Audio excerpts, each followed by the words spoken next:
नमस्कार, आपके साथ मैं हूं नवजोत रंधावा। स्वागत है आपका न्यूज पथ में। रहा जिंदगी की हो या खबरों की, उसमें कई मोड़ होते हैं, कई रफ्तार होती हैं, कई पड़ाव होते हैं।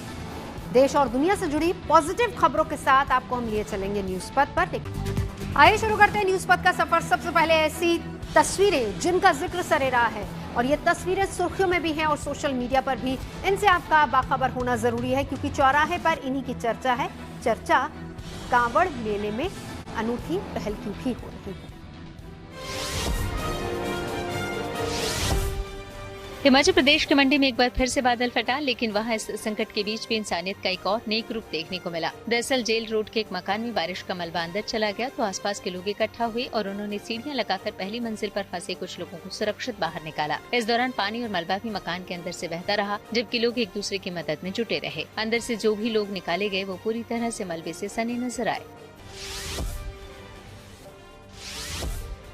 यूपी के बागपत में आयोजित 4 दिनों का कांवड़ मेला एक खास वजह से चर्चा में आ गया। दरअसल परशुरामेश्वरपुरा महादेव मंदिर में आयोजित ये कांवड़ मेला जीरो वेस्ट इवेंट के तौर पर सफलतापूर्वक संपन्न हुआ। यहाँ इस अनूठी पहल में ऐसा समन्वय दिखाया गया जिसमें श्रद्धा, सेवा और स्वच्छता तीनों का संगम देखने को मिला। हरिद्वार से जल लाकर भक्तों ने भोलेनाथ पर चढ़ाया, लेकिन पूजा सामग्री यूं ही नहीं फेंकी गयी। फूल, फल, बेलपत्र और धतूरा जैसी चीजें या तो गौशालाओं को दी गयी या फिर मंदिर परिसर में प्राकृतिक तरीके से नष्ट की गयी। वहीं जल भरने वाली प्लास्टिक बोतलें, श्रद्धालुओं की चप्पल और दूसरी अपशिष्ट सामग्रियां रिसाइकलिंग के लिए भेजी गईं और उससे जो भी पैसा मिला वो मंदिर को दान में दे दिया गया। इस मेले के लिए जिले के 9 नगर निकायों से आए 126 सफाई कर्मियों ने पूरी शिद्दत से अपना फर्ज निभाया।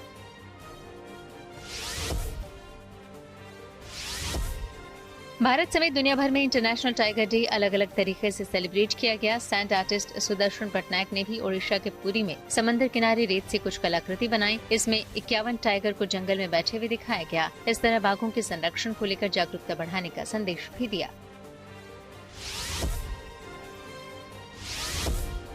मध्य प्रदेश के शिवपुरी में SDERF की टीम ने बाढ़ में फंसे 3 लोगों को सफल रेस्क्यू कर लिया। ये तीनों एक ही परिवार के सदस्य हैं। इनमें एक बच्चा भी शामिल था। जैसे ही रेस्क्यू टीम को इनकी सूचना मिली तो वहां नाव से बचाव अभियान चलाया और इन्हें निकाल लिया।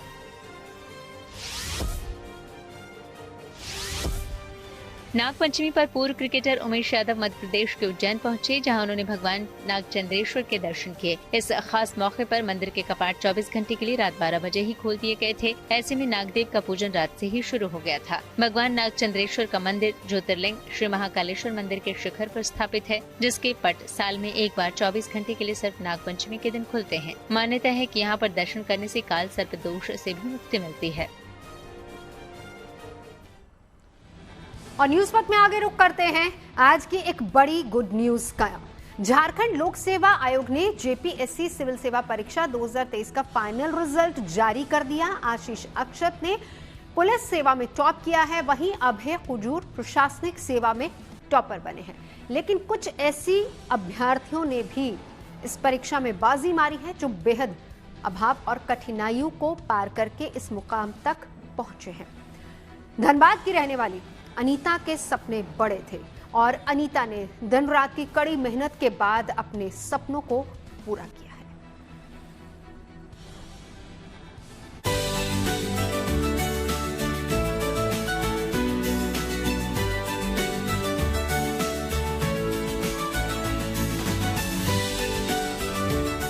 कहते हैं मुसीबतें चाहे जितनी भी हों, अगर इरादे बुलंद हों तो हर सपना पूरा किया जा सकता है। कुछ ऐसा ही कमाल कर दिखाया है झारखंड के धनबाद की रहने वाली अनीता टूडू ने।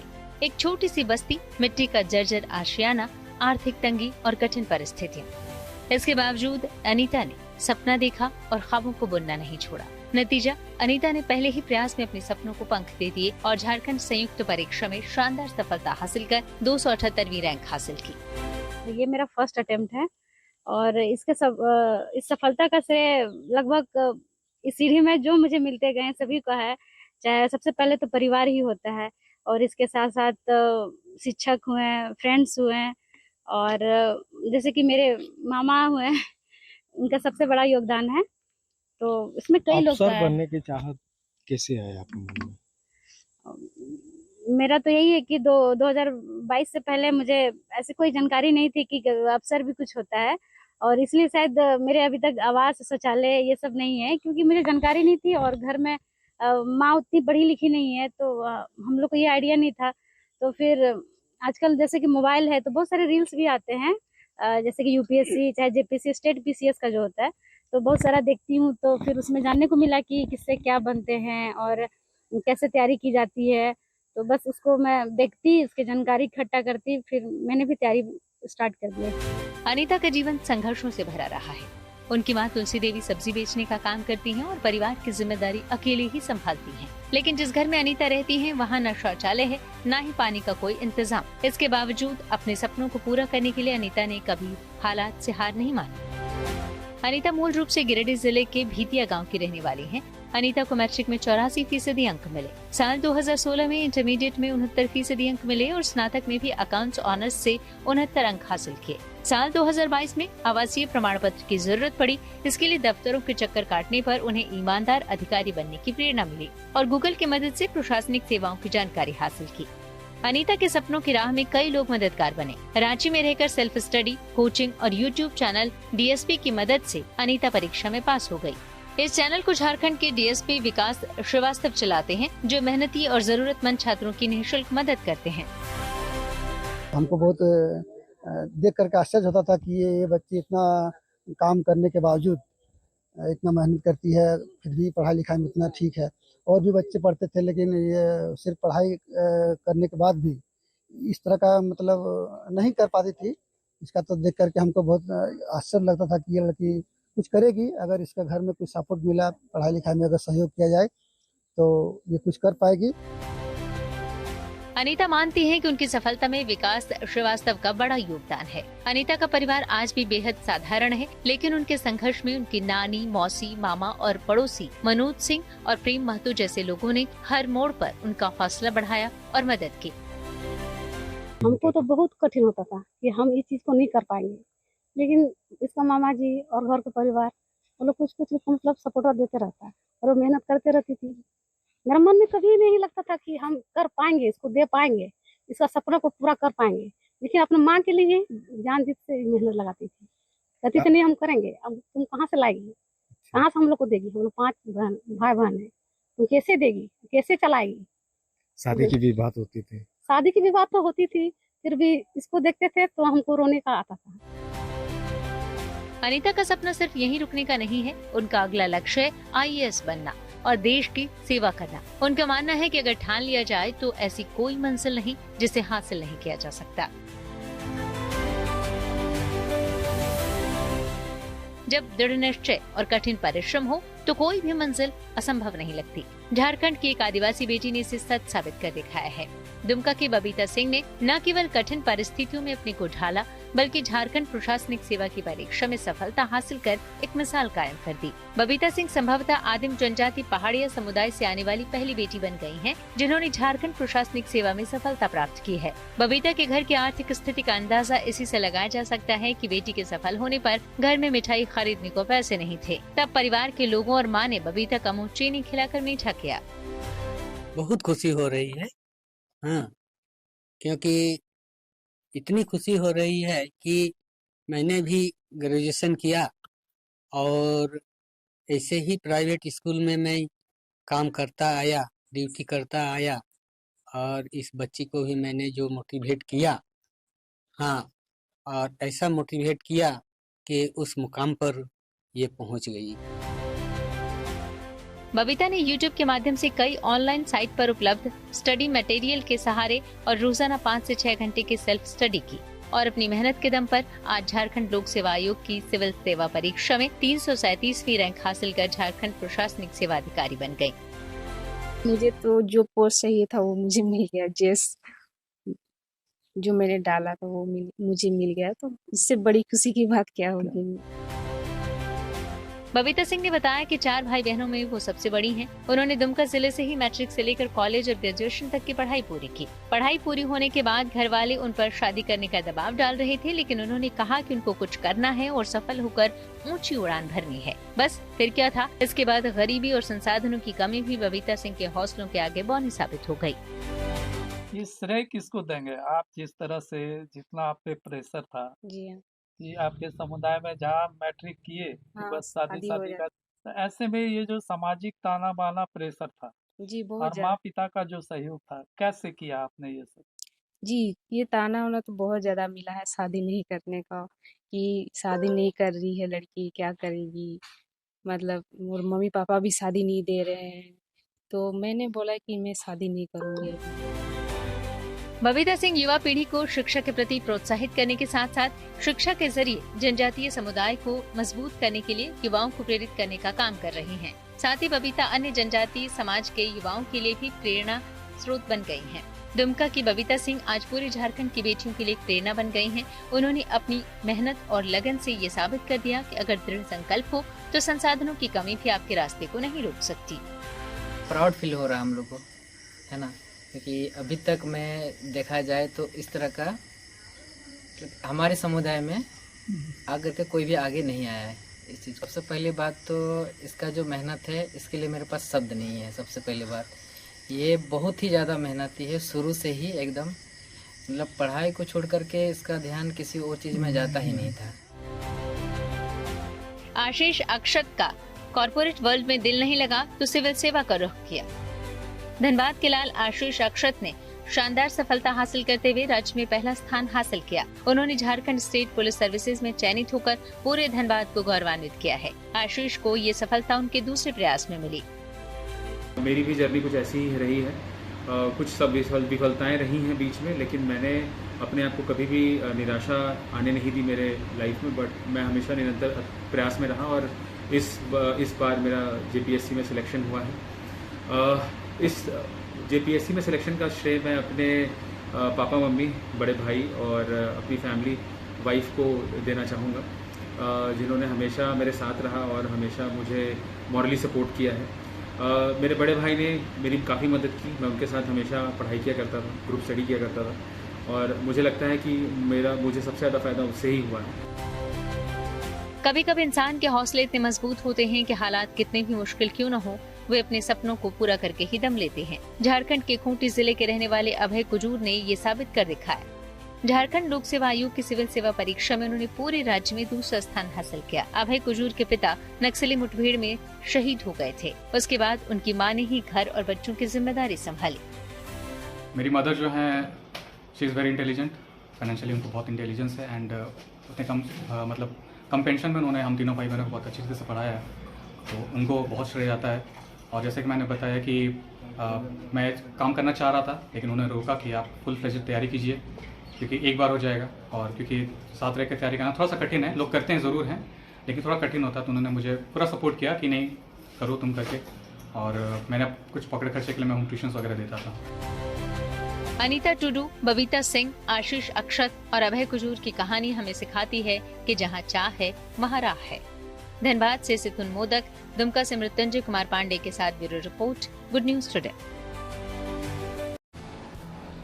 ऑपरेशन सिंदूर पर बनाई गई सोने की राखियां। चलते हैं न्यूज एक्सप्रेसवे पर, जहां देश भर की कुछ और जरूरी खबरें मौजूद हैं। बुधवार को आंध्र प्रदेश के श्रीहरिकोटा से निसार सैटेलाइट की लॉन्चिंग होगी। ये इसरो और नासा का संयुक्त मिशन है। इसकी लॉन्चिंग का समय शाम 5:40 रखा गया है। ये मिशन पृथ्वी की सतह की निगरानी में मददगार होगा। निसार सैटेलाइट हर 12 दिन में भूमि और बर्फीली सतहों को स्कैन करेगी और प्राकृतिक आपदाओं की निगरानी में भी मददगार साबित होगी। इस मिशन को भारत के GSLV F-16 रॉकेट से लॉन्च किया जाएगा। गुजरात के सूरत में अनोखी राखी बनाई गई। दरअसल यहाँ गहनों की एक दुकान में राखी को लेकर ऑपरेशन सिंदूर पर थीम रखा गया। इनमें ब्रह्मोस मिसाइल भी खास तौर पर डिजाइन की गई है, जिसके जरिए भारतीय सेना ने पाकिस्तान के आतंकी ठिकानों को ध्वस्त करने में अहम भूमिका निभाई थी। इन राखी पर ब्रह्मोस भी लिखा गया है। उत्तराखंड के बागेश्वर में पर्यावरण रक्षा का संदेश दिया गया। दरअसल यहाँ कुछ सामाजिक संगठन के लोग एकजुट हुए और पेड़ों पौधों को रक्षा सूत्र बांधा। इसको लेकर एक कार्यक्रम यहाँ के पंत क्वेराली स्थित अमृत सरोवर के पास आयोजित किया गया। इसमें बच्चों ने भी हिस्सा लिया। चीन में बच्चा पैदा करने पर अब पैसे मिलेंगे। दरअसल वहाँ की सरकार ने ये फैसला जन्म दर में लगातार हो रही कमी की वजह से उठाया। ऐसे में अब बच्चे के जन्म के बाद सरकार लगातार 3 साल तक माता पिता को हर साल 3,600 युआन यानी भारतीय रुपयों के हिसाब से करीब 44,000 रुपए देगी। ये रकम 3 साल में 1.25 लाख रुपए से ज्यादा होगी। दुनिया के बड़े देशों में चीन की जन्म दर सबसे कम है। जिन माता पिता के बच्चों की उम्र 3 साल से कम है उन्हें सरकार हर साल पैसे देगी। ये रोजाना 7 महीने पहले यानी 1 जनवरी 2025 से लागू मानी जाएगी। इनमें वो बच्चे भी शामिल होंगे जिनकी उम्र अभी 3 साल से कम है। और न्यूज पथ में अब बात करते हैं नागपंचमी की। देश भर में आज नागपंचमी का महापर्व मनाया जा रहा है। उज्जैन से लेकर अयोध्या तक हर तरफ नाग देवता की पूजा की जा रही है। उज्जैन का नागचंद्रेश्वर मंदिर, जो कि साल में बस एक बार सावन शुक्ल पंचमी यानी कि नागपंचमी के दिन ही खुलता है, वो भी केवल 24 घंटे के लिए। लिहाजा नागचंद्रेश्वर के दर्शन के लिए सुबह से ही लंबी कतारें लगी हुई थी। वहीं प्रयागराज के नागवासुकी मंदिर में भी श्रद्धालुओं का तांता लगा रहा। आज तड़के से श्रद्धालुओं की लंबी कतारें देखी गई। श्रद्धालुओं ने नागवासुकी और भगवान तक्षक की पूजा अर्चना की।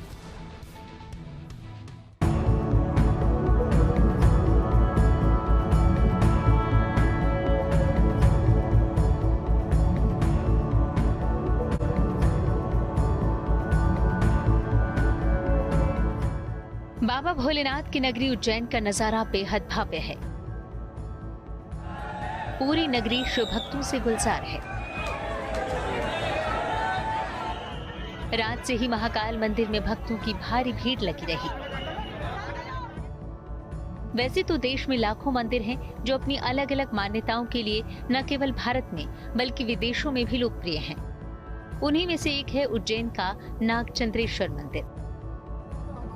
ये मंदिर साल में बस एक बार श्रावण शुक्ल पंचमी यानी नाग पंचमी के दिन खुलता है, और वो भी सिर्फ 24 घंटे के लिए। मान्यता है कि यहाँ दर्शन करने से काल सर्प दोष मुक्ति मिलती है।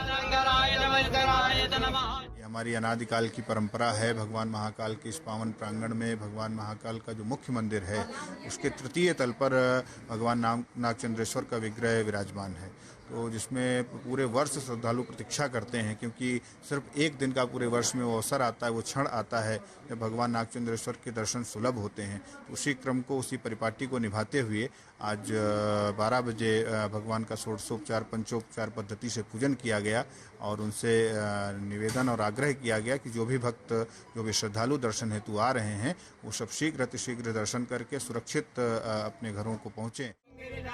रात्रि में मंदिर के पट खुलने के बाद भगवान नागचंद्रेश्वर का पूजन कर आरती उतारी गई। इसके बाद श्रद्धालुओं के दर्शन के लिए मंदिर खोल दिया गया। पूरी दुनिया में केवल यही वो मंदिर है जहां भोलेनाथ शेष शैया पर विराजमान हैं। हिंदू धर्म में सदियों से नागों की पूजा करने की परंपरा रही है। हिंदू परंपरा में नागों को भगवान का आभूषण भी माना गया है। चंद्र जी के मैं आज दर्शन करी, बड़े धन्य हो गई कि जिस तरीके से मैं पहली बार आज दर्शन की, और आज सावन सोमवार के तीसरा सोमवार थी, जिसमें जिस तरीके से सवारी निकाली गई, अद्भुत सवारी थी।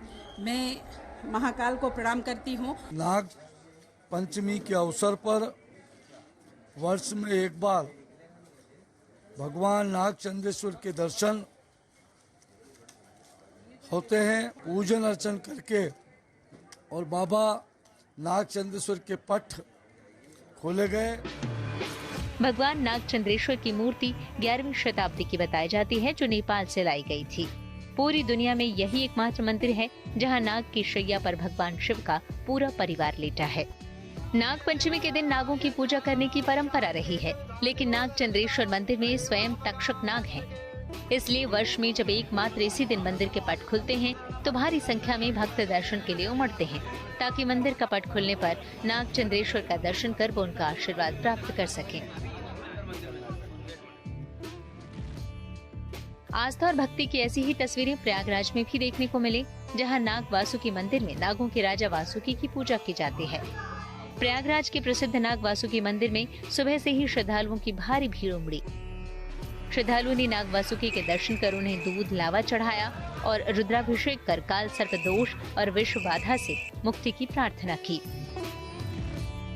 आज नाग पंचमी है, हम लोग बहुत दूर से यहाँ पे आए हुए हैं और मान्यता यही है कि बहुत ये इसकी पुरानी कथा है मान्यता का, जो समुद्र मंथन के समय से चली आ रही है कि जब नागवासुकी जी अपने ज्वलन को शांत करने के लिए यहाँ पे आए थे, जो ब्रह्मा जी के उपदेश से आए हुए थे यहाँ पे, सभी मनोकामनाएं पूरी हो जाती है और बोला जाता है कि मात्र सिर्फ यहाँ पे दर्शन करने मात्र से सारे कष्ट मिट जाते हैं। भगवान तक्षक और नागराज वासुकी का सोने चांदी के गहनों और फल फूल मेवे से भव्य श्रृंगार किया गया। मंदिर के कपाट खुलने से पहले ही भक्तों की भारी भीड़ इकट्ठी हो गई। श्रद्धालुओं ने भगवान नाग वासुकी को दूध और जल चढ़ाकर अपने घर, परिवार और कुल को सांपों की काली छाया से दूर रखने की प्रार्थना की। आज नाग पंचमी है और हम इस वक्त प्रयागराज के नाग वासुकी मंदिर में हैं।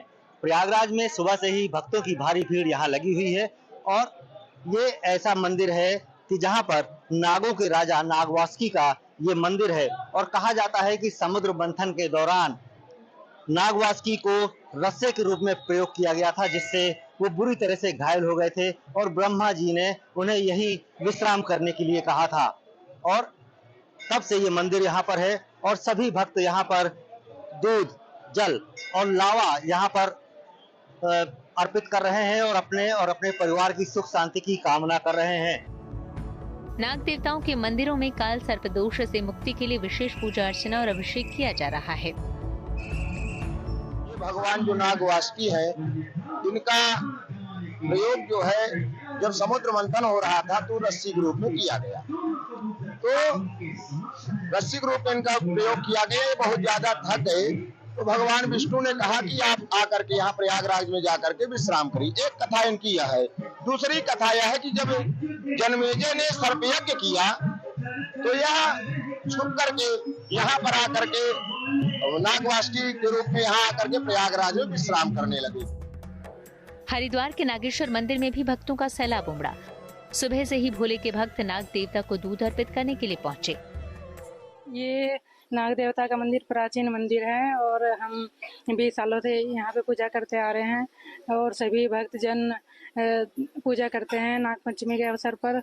ये एक साल में नाग पंचमी आती है और यहाँ सब भक्तजन दूध और पूड़े, जो भी प्रसाद बनता है, बर्फी, सब कुछ लेकर जल अर्पित करते हैं। हर हर महादेव। आज नाग पंचमी का दिन है और ये बहुत ही प्रसिद्ध मंदिर है हमारे यहाँ देलवाली की साइड, और यहाँ पे नाग नागिन की पूजा करी जाती है।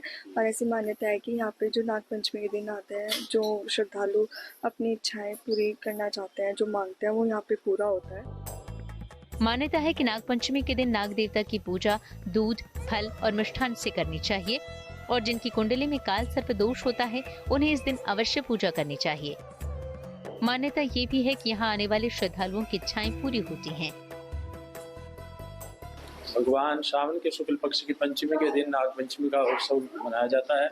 भगवान की नाग देवता की पूजा दूध से, फल से, मिष्ठान से पूजा करनी चाहिए और जिनकी कुंडली में काल सर्प दोष होता है उनको अवश्य इस दिन पूजा करनी चाहिए। पौराणिक मान्यताएं कहती हैं कि अगर किसी व्यक्ति की कुंडली में काल सर्प दोष है तो उसके लिए इस दोष से राहत पाने का दिन नाग पंचमी ही है।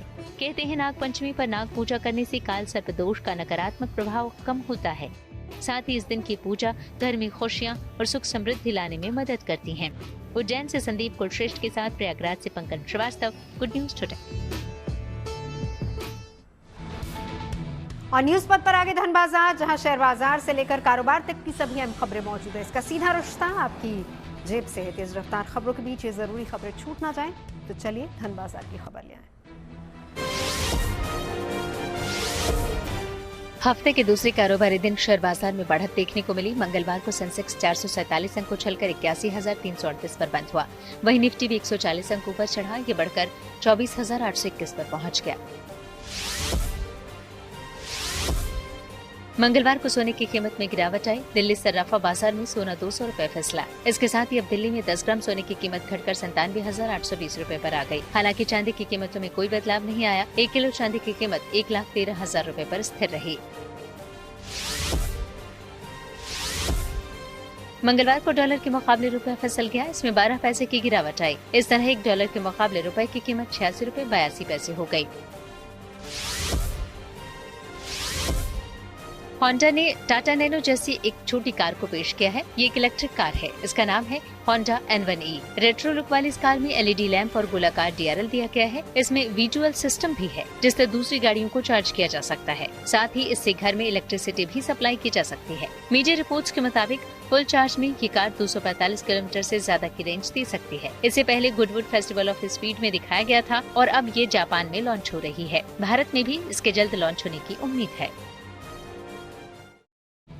हिमाचल प्रदेश की त्रासदी में 10 महीने की नितिका अनाथ हो गई, लेकिन इस बच्ची का सहारा बनी है हिमाचल सरकार। इस बच्ची के पालन पोषण और शिक्षा का पूरा खर्च अब सरकार उठाएगी। फिलहाल बच्ची अपने रिश्तेदार के घर पर रह रही है, लेकिन सरकार ने नितिका को राज्य की बच्ची यानी कि चाइल्ड ऑफ स्टेट घोषित किया है और बच्ची को मुख्यमंत्री सुख आश्रम योजना के तहत सभी सुविधाएं मिलेंगी।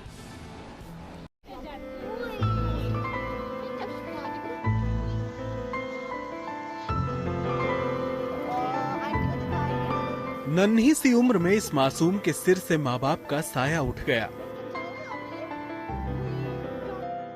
हिमाचल प्रदेश की मंडी में 30 जून और 1 जुलाई के दरमियान रात बादल फटने से अचानक बाढ़ आ गई। इस बाढ़ में मंडी का तलवाड़ा गांव इससे बुरी तरह प्रभावित हुआ। इस त्रासदी में 10 महीने की नितिका के माता पिता दोनों की जान चली गई। अब इस अनाथ बच्ची के लिए हिमाचल सरकार ने बड़ा फैसला लिया है।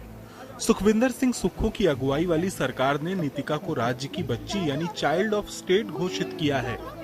मुख्यमंत्री सुख आश्रय योजना के तहत अब इस बच्ची का पूरा खर्च राज्य सरकार उठाएगी।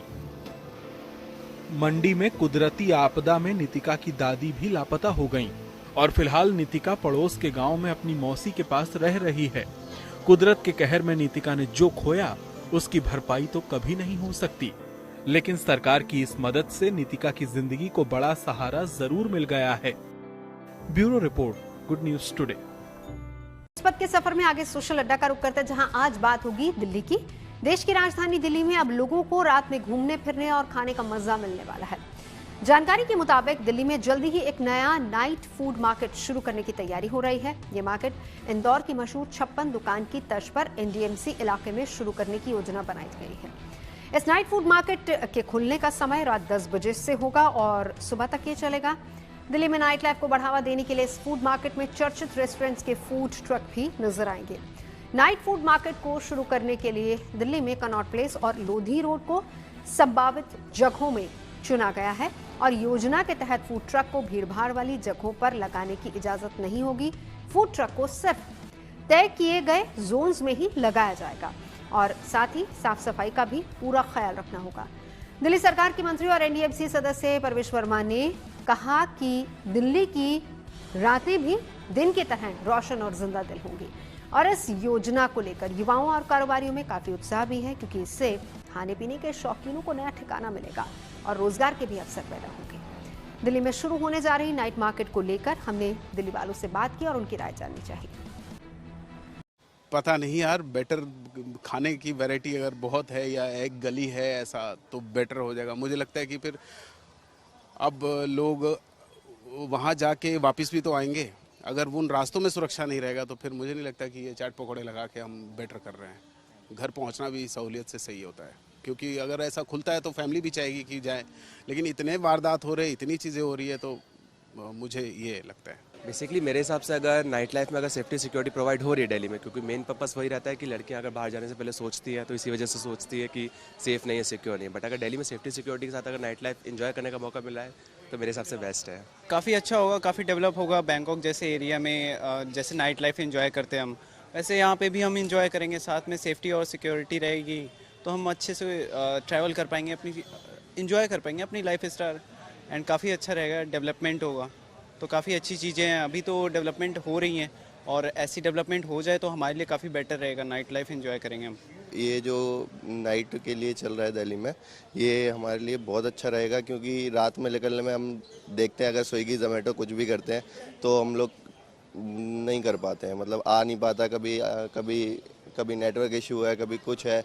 अगर ये ऐसा हो जाता है कि नाइट में हम निकल कर यहाँ पर खाने जा सकते हैं, और सबसे बड़ी बात है सेफ्टी की, कि रात को जितने भी जेब कतरे हो गए या ब्लेड वाले हो गए, इन सब से डर लगता है निकलने में।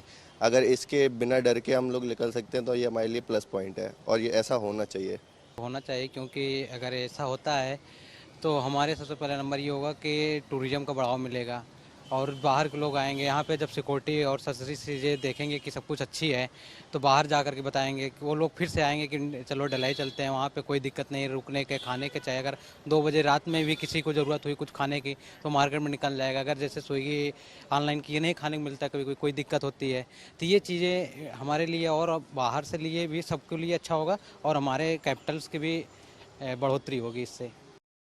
पीआईबी ने दी जानकारी लिंक्डइन पर नहीं है स्वास्थ्य मंत्रालय का प्रोफाइल।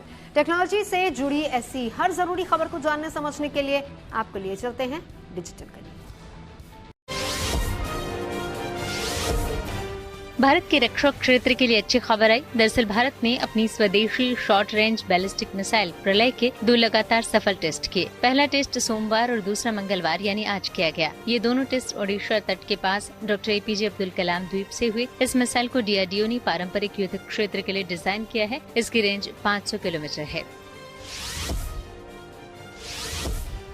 पीआईबी की फैक्ट चेक टीम ने स्वास्थ्य मंत्रालय के एक फेक अकाउंट को लेकर अहम जानकारी दी। दरअसल लिंक्डइन पर the ministry of health and family welfare के नाम से एक अकाउंट बना है, लेकिन पीआईबी ने बताया कि ये अकाउंट सरकार ने नहीं खोला है। लिंक्डइन पर केंद्रीय स्वास्थ्य मंत्रालय का कोई आधिकारिक अकाउंट नहीं है, यानी ये प्रोफाइल फेक है। लिहाजा सलाह दी गई कि सही जानकारी के लिए वेरीफाइड सोशल मीडिया हैंडल का ही विश्वास करें। मोटोरोला बुधवार को अपने यूजर्स को एक तोहफा देगी। दरअसल उसके नए स्मार्टफोन मोटो G86 पावर की बिक्री दोपहर 12 बजे से शुरू होगी। इसमें 50 मेगापिक्सल का प्राइमरी कैमरा दिया गया है। कंपनी का दावा है कि इसकी बैटरी को एक बार चार्ज करने पर 53 घंटे का बैकअप मिलेगा। प्रगति मार्ग का, जहां ऐसी खबरें हैं जो देश की तरक्की, प्रगति और लोगों की काबिलियत को दिखाती हैं। यहाँ पर आज बात करेंगे देश के पहले AI ऑगमेंटेड मल्टी डिसिप्लिनरी विश्वविद्यालय की, जो कि यूपी के उन्नाव में बना है। असल में चंडीगढ़ यूनिवर्सिटी का एक कैंपस है जहां सभी कोर्सेज AI यानी कि आर्टिफिशियल इंटेलिजेंस आधारित टेक्नोलॉजी की मदद से संचालित होंगे।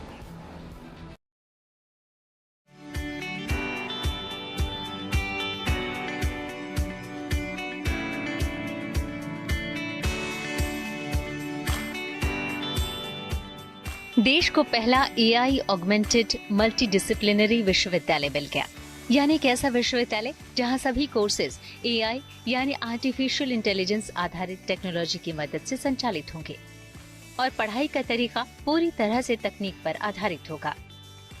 ये विश्वविद्यालय न सिर्फ डिग्री देगा बल्कि छात्रों को स्टार्टअप और इनोवेशन के लिए भी प्रेरित करेगा। हाल ही में यूपी के उन्नाव में सीएम योगी आदित्यनाथ ने इसका शुभारंभ किया।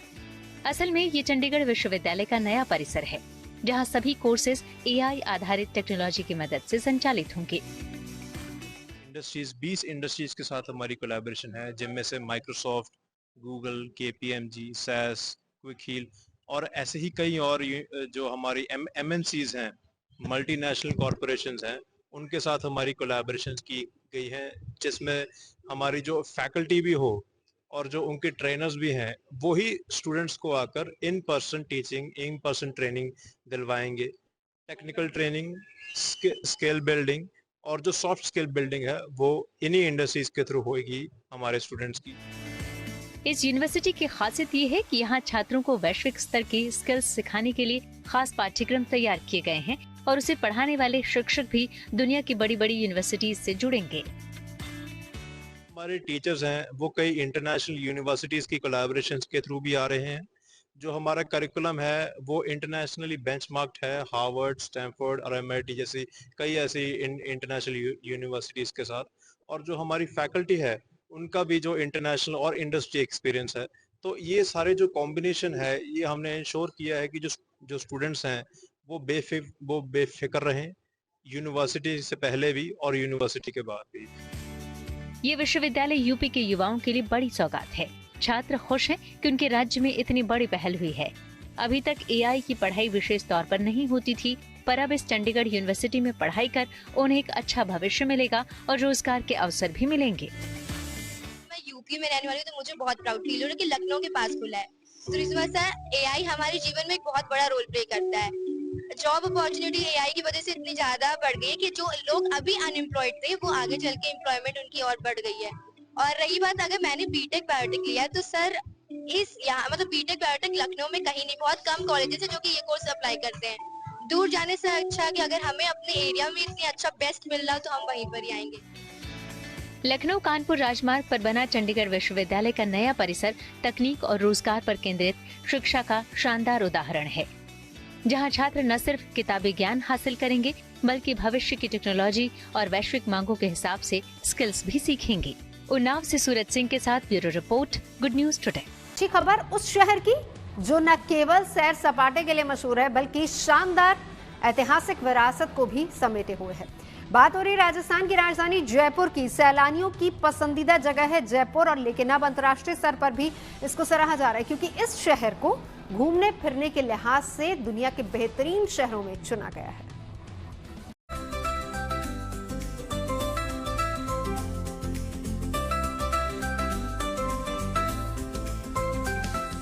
गुलाबी नगरी के नाम से मशहूर जयपुर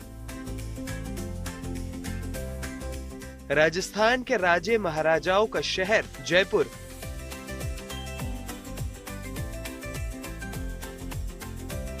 हिंदुस्तान की शान और भारत में आने वाले सैलानियों का पसंदीदा शहर जयपुर एक बार फिर जिक्र में है। और जिक्र की शानदार वजह यह है कि दुनिया के नक्शे पर नूर बनकर चमका है जयपुर का नाम। 18वीं सदी में बसाई गई इस पिंक सिटी को अब दुनिया के 5 टॉप शहरों में शुमार किया गया है, जिनकी खूबसूरती, संस्कृति, घूमने फिरने की जगह है, शॉपिंग के बेशुमार मुकाम, ठहरने और सुकून के पल बिताने के लिए बने होटल्स और तमाम वर्ल्ड क्लास खूबियां दुनिया भर के लोगों को अपनी ओर आकर्षित करती है। विश्व के गिने चुने ऐसे शहरों में पहले नंबर पर मेक्सिको का San Miguel de Allende, Thailand का चियांग माई इस लिस्ट में दूसरे नंबर पर है। इसमें तीसरे स्थान पर जापान का टोक्यो है और थाईलैंड का बैंकॉक शहर चौथे स्थान पर है, जबकि भारत का जयपुर इस लिस्ट में 5वें नंबर पर है। ट्रैवल एंड लेजर मैगजीन 2025 के सर्वे में अलग अलग देशों को कई कैटेगरीज में रैंकिंग मिली है, जिसमें पूरे विश्व भर में एक कैटेगरी थी सिटीज़ की, यानी कि शहरों की, जिसमें टॉप 10 में भारत का जयपुर यानी कि पिंक सिटी 5वें नंबर पे आया है, जो कि एक बहुत ही गर्व की बात है। जयपुर उन शहरों में से है जिसे ट्रैवल एंड लेजर मैगजीन ने 2025 के अपने सर्वे के आधार पर दुनिया के बेस्ट 25 शहरों की खास लिस्ट में शामिल किया है, और वो भी 5वें नंबर पर। इस लिस्ट में भारत से जयपुर के अलावा 2 और शहर हैं। बेस्ट शहर की इस सूची में भारत का मुंबई शहर 16वें नंबर पर, जबकि ताजमहल का शहर आगरा 20वें नंबर पर है। भारत में टॉप 25 में इसके अलावा मुंबई और आगरा का भी नाम आया है, पर टॉप 5 में जगह बनाने वाले इस शहर को अभी हम आपको दिखा रहे हैं।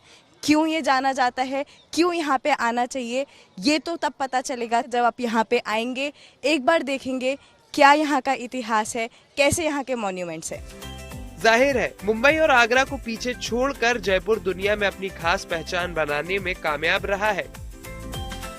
I'm an interior designer and यहाँ पे काफ़ी historic things है, so I thought it is in like architectural point of view से I thought कि I should come here. Sir, Jaipur is very famous for its royalty और यहाँ पे जो बड़े बड़े forts हैं तो it all actually it takes us to our history. यहाँ का जो craftsmanship है और handworks जो भी है it is all famous all over the world, तो सबको विजिट करना जरूर चाहिए।